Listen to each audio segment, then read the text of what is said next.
Hello and welcome to the News by Standards. TikTok has been fined £12.7 million by the UK's data watchdog for failing to protect the privacy of children. An investigation by the Information Commissioner's Office, ICO, found the video sharing site used the data of children aged under 13 without parental consent. It estimated TikTok allowed up to 1.4 million UK children of this age to use the platform in 2020. TikTok said it had invested heavily to stop under 13s accessing the site. Our 40,000 strong safety team works around the clock to help keep the platform safe for our community, a spokesperson said. While we disagree with the ICO's decision, which relates to May 2018 to July 2020, we are pleased that the fine announced today has been reduced to under half the amount proposed last year. We will continue to review the decision and are considering next steps. Despite TikTok's rules requiring children under 13s to have parental consent to use the platform, the ICO said many were able to set up accounts without this. It is one of the largest fines the ICO has issued. Professor Sonia Livingston, who researches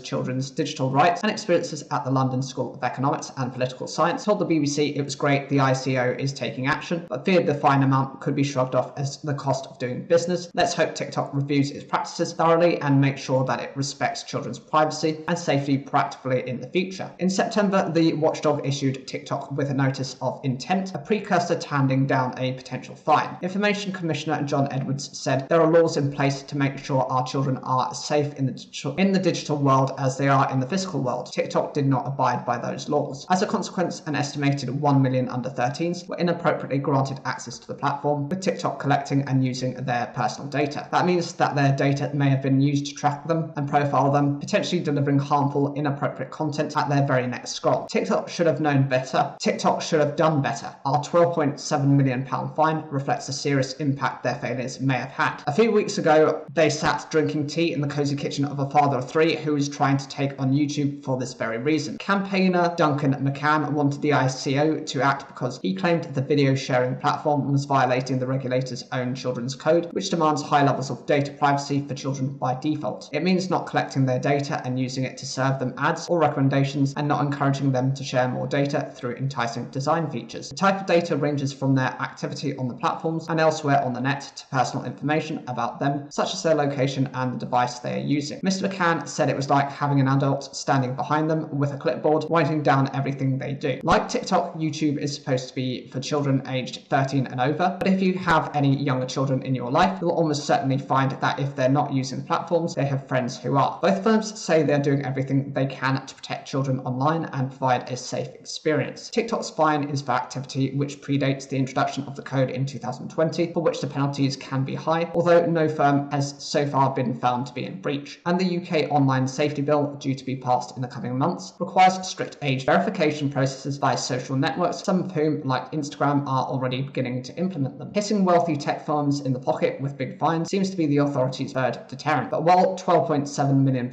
is not a fine you or I would like to receive in the post, TikTok's parent company ByteDance is reported to have made $80 billion in revenue in 2022. With the platform already under global scrutiny over security concerns, this is undoubtedly a blow it could do without, but it's not going to make a big dent in its finances as things stand. TikTok is allowed to appeal against the scale of the fine and has 28 days to make representations. If successful, the ICO could reduce the final amount. The regulator has a maximum of 16 weeks from issuing the notice of a proposed fine to delivering its final verdict. Fines received by the ICO go back to the Treasury. Many Western countries are taking measures against TikTok, which is owned by ByteDance, a Chinese tech company, over fears users' data will be shared with the Chinese government. The app has been banned on government devices in Canada, Belgium, Denmark, New Zealand, Taiwan, the UK, the US, and for anyone working at the European Commission. TikTok boss Shou Zi was grilled in Congress over its safety and tried to reassure lawmakers that users' data is secure. The BBC has advised staff to delete TikTok from corporate phones.